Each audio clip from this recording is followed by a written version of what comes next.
Well, welcome today. We're talking about secrets of the info product business, how to build a successful info product business. My name is Marlon. I've been doing it full time since 1997, sold 70,000 plus products online. What I do is three things on this channel. Number one, we teach you how to build a successful info product business, go full or part-time, whatever the heck it is that you want to do. Number two, we cover how to make money, make sales doing affiliate marketing. And number three, we talk about what I call the gospel of marketing. That is how to make marketing work for any business, help people get a job, help them build a church organization, a group, a city, a town, whatever it is you want to do, you're able to do it through marketing. So these are the topics. This is the channel. My name is Marlon Sanders. Welcome.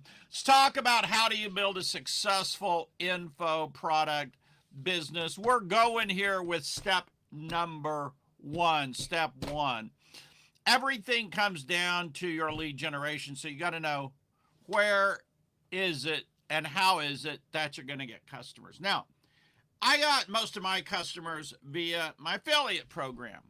Now, back then, when I did that, the affiliate program is a little bit different than it is today. So today, I'm using content marketing like you're watching right now, right here, right now. Content marketing. Yeah, that's right. So you take your content, your ideas, you put it out on all the different social channels, and you give people a chance to opt into your list. By the way, you can opt in at mine, marlonsnews.com/70K. And if you haven't clicked that bell notification so you can get notified when I do new videos, do that and subscribe. It'll be one of the best decisions you made this year. Then again, it's November. I only got to beat one more month, so I figure that's a pretty safe bet. All right, so number one is your lead generation. Are you going to use affiliates? Are you going to do paid ads? Are you going to write? You can be a writer. How is it? Are you going to do content marketing? How is it that you're going to get your visitors, your traffic? If you hate doing video, then you could either do faceless videos. There's a million videos on YouTube on how to do that, or you can write. You can write for blogs. You can write for many different sites. You can get a huge amount of traffic writing. And if you want more information on that, I actually have a product called the 4 Traffic Sources. And I don't know the URL of it off the top of my head, but you can find it. And it'll tell you, well, I got a good section in there on how do you get traffic via writing. Again, my favorites, affiliate marketing, but the game really changed. So today we do content marketing like this. So that's step number one. You got to know where your traffic is coming from because you got to have traffic. If you got the best products in the world and you got no eyeballs on them, you got no freaking money, right? All right. Step number two. Step number two is you got to be prolific. And what I mean by this is you just got to put out a lot of products. Now, there's different models of marketing. I'm talking about my model of marketing. My model of marketing I call the icing on the cake analogy, and yes, I was using the icing on the cake analogy before Alex Hormozi used it. I think great minds think alike. I don't think he stole from me or anything else. I just think it's a good analogy because you got layers of a cake, and you start out down here with the big layer on the bottom. That's your free stuff, and then right below that, above that's a little, smaller piece. That's your low-cost paid stuff. And then you have your mids, those are your MIG tickets, and then you have your bigs. So you have your start, your mids, and your bigs. And, the part at the top is small because you have a small number of people who are going to purchase your, bigger tickets. But that's how I like to build the business because I believe it creates stability. If you're a one-trick pony and all you sell are high tickets, and the market gets in a crunch, a recession, those big tickets can be a little bit tough to sell. But if you got some of the other lower price things, 1,000, 500, 100, even 50, it was like I was talking to Joe Vitale once. He sells an awful lot of stuff for $10, $7. And he says, if people want to buy the cheaper products, more power to them. He's got the prices all along the spectrum, right? And so I call it full spectrum marketing, right? That's how I would, because I think it creates stability. So that's step number 2. You got to be prolific, right? I mean, some people, it takes them a whole year to get one product out. This really doesn't fly. Not in my book, anyway. Not in the Marlon Sanders method. All right, so we had step number 1 is you got to have that powerful front end. We had step number 2, you got to be prolific. Step number 3, if I can pull up. Hey, this is a crisis. My freaking step number 3 is not pulling up. I do not know what the heck happened to my step number 3. I'll just give it to you anyway. Hold on, let me try it again. My step number 3 should be working. Okay, there we go, step 3. Step number 3 is you got to learn to sell intangibles. Now, this is a formidable task. This is why I exist. This is why I teach.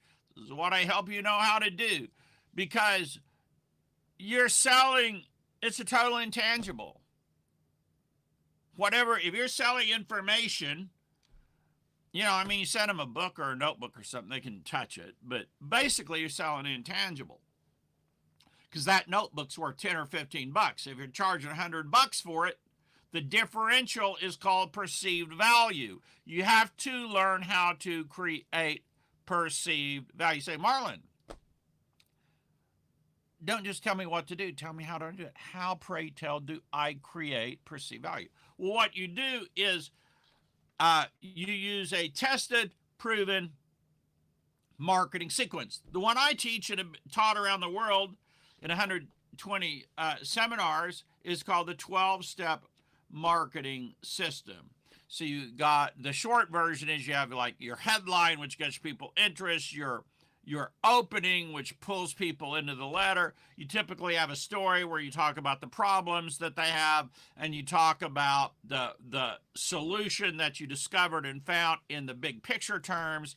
Then you talk about the specifics of the solution that you have for them, whether it's modules, whether it's bullet points, whatever it is. You have the price, the guarantee, the bonuses, the deadline for acting now, justification of price. Those are the basic steps that allow you to create perceived value. But I'm going to let you in on a secret here. There's only one, when you boil it down, I know there's a lot of other theories about it and all that kind of stuff, but let's just boil it down. There's only one reason people give you money, and that is to get a benefit. Now, people have argued with me on this, but I have a master's in psych, and they'll tell you in psychology, human development psychologists will tell you that people act in their own self-interest. And you say, well, what about altruism? What about that? Well, that gives you a feeling, a good feeling, and that's what you get out of it. It gives you this image of the kind of person that you are. That's everything that people do is self-benefit driven, right? So people buy, and you could argue that. Psychologists have argued it for years. But I believe most people agree it's everything self-benefit driven.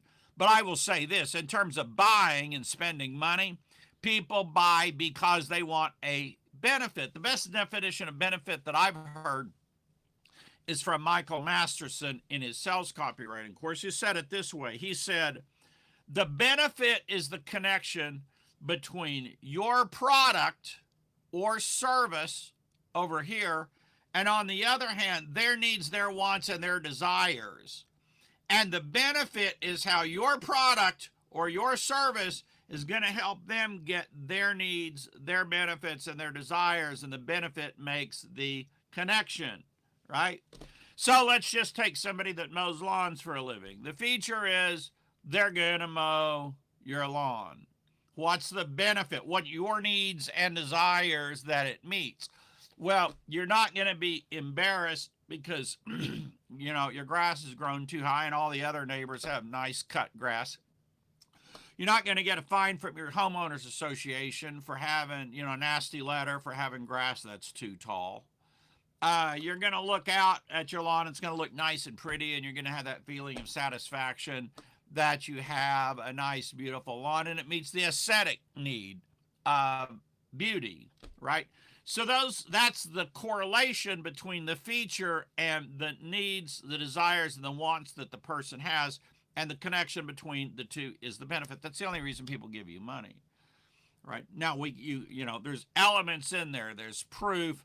There's the differentiation. There's a lot of things, but at the end of the day, all of those simply are supporters for one thing: the benefit to the customer, the advantage the customer gets. You say, well, Marlon, I don't know that, dog. You ain't telling me something I don't know. I ain't new to this game. I know about benefit, right? Well, let me tell you something. There are people, copywriters, who do a much better job of selling benefits than I do. And I've been at this since 1997. I was a copywriter before that, right? Been paid up to, when I was a copywriter, I got paid up to $10,000 to write a letter, right? But there's people who are better at articulating benefits than me, because at a low level, anyone can, I can give you a benefit, bro. I can give you benefits all night, all day, all the time. I can give you benefit. But the real masters, they're amazing at their ability to articulate benefits. I'm going to give you an example. There's a guy named Ben Feldman. For like 8 years in a row, he's in Guinness World Book of Records for being the greatest life insurance salesman ever. And he wrote several books on it. And like the way he sold and articulated the benefits of life insurance is like nothing you've ever heard. It's virtually like poetry, right? And he would work hours and hours and hours just on one phrase or one expression or one paragraph.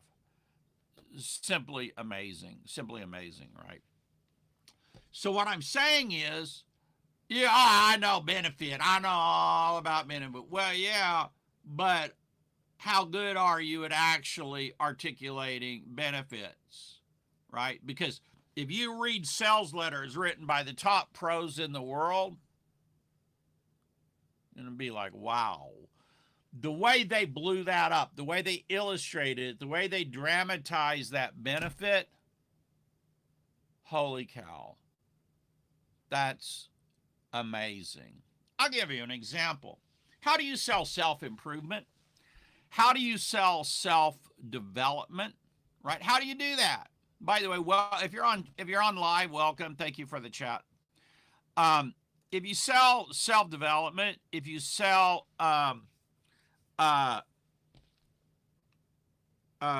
personal development, how do you sell that? What is it that you do or say to sell that? How do you do it? How do you articulate that benefit? Well, you say, well, you could say this or that or the other.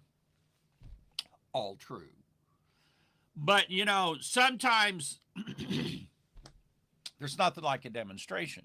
So the way Anthony Robbins became famous and sold the benefit of self-development, self-confidence, goal setting, visualization, the way he sold the benefit of that was he got people to walk on fire. Now, I'm going to show you how to be so confident that you can walk on fire, which is a whole level of demonstration of a benefit miles away from the guy or the gal in a book or a seminar. It's like, well, I'm going to show you how to feel better. I'll show you how to feel more confident. All right, great. You're going to help me feel more confident. All right, how do I know I feel more confident? Well, maybe. I don't know. Rate yourself on a scale of 1 to 10. No, Anthony Robbins is like, you're going to walk on fire. Wow. See, you see the difference between somebody world-class at creating, demonstrating benefits and other people. Anthony Robbins said, I'll tell you what, I'll show you how I can improve people faster than anyone else. Who here has a snake phobia? Come up on stage. We've got a snake right over here. They pull it over, get it close to the person freaks out. He does this 5-minute phobia cure. They bring over the snake, put it around the person's neck, and the person's like fine with it. That is a dramatic demonstration of the benefit of self-improvement. So you may think you're a hotshot. You may think, I know benefits inside, and I got benefits. I know benefits like the back of my freaking hand. Yeah, but how are you at getting other people to see, perceive, understand, and value those benefits?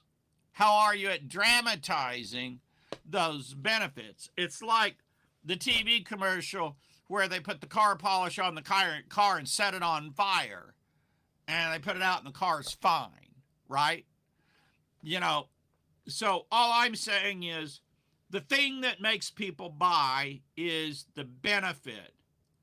And you want to get as good as you possibly can during your life in marketing at explaining, articulating, dramatizing benefits and getting people to perceive the value of the benefits and understand why they should pay money in order to get those benefits. That is the heart of the selling. That is the heart of direct response. That is the heart of our business. It's the one skill you can have that other people don't have. And it's the one skill you can have that can cause you to get paid more than anyone else. It's the one skill that can get you paid more to have a job, at a job. It's the one skill that can cause you to grow a group or an organization, is getting people to perceive, value, and understand the benefits of it. Thank you for watching today. I'll be back tomorrow. If you have not subscribed, go ahead and subscribe to my channel. Hit the bell notification. Subscribe to the channel. Drop a comment because it helps YouTube know that I do good videos, so I do appreciate it. We do have a comment on here. I'll bring it up. On the screen, it said, yes, Robbins' Walk on Fire was a big and profitable demonstration of benefits. Very good message. Marlon, yeah, and if you really stop to think about it, you will see the real pros have a way to demonstrate benefits. So when I was young, we took a vacation to Arkansas. I lived in Oklahoma, and we drove up into the hills of Arkansas, kind of like mountains. To me, they're mountains, pretty freaking tall. And anyway, there's this roadside stand, and so we go over there, and they have like fake cheap costume jewelry, right? So my parents are looking at it, and the guy pulls out this one ring, and he says, "You know what? I'm trying to think of the guy's name who was. My brain's not in full gear this morning yet. He was the famous piano player, the really exotic piano player. I can't even think of his name off the top of my head, right? And anyway, he's like, he came here and he bought this ring, and we were like, really? He did?" And it's like, I mean, it could have happened, but, probably that was a made-up story. I'm not saying you should make stuff up. But I'll tell you this, when he said that, you're like, wow, these rings must really be nice, right? That's a person, their ethics may not be great, but their ability to, Liberace, that's the one. I apologize, my brain is not full gear this morning. But, yeah, Liberace. And it's like, yeah, Liberace came here and bought this ring. And you're like, wow, really? These rings must really be good, right? I mean, it's just somebody who had like some kind of street skills at marketing and understood that social proof would create perceived value, as do celebrities. How about when Yannick Silver held his famous underground events, and he brought in whatever the guy was from the Mission Impossible, and he came there, and you could get your photo taken with him. Phelps, I think his name was Peter Phelps or something like that. It's been a long time ago, right? And then another when he brought in Tattoo, the guy from Fantasy Island, and the celebrities there really made you feel, wow, there's celebrities at this event. Really made you perceive. Another one, differentiation. He had, it was during the big movie, I forget, with the roller skate girls, and he had these, Austin Powers. So he had Austin Powers theme event, and he had girls there on the roller skates, models on roller skates.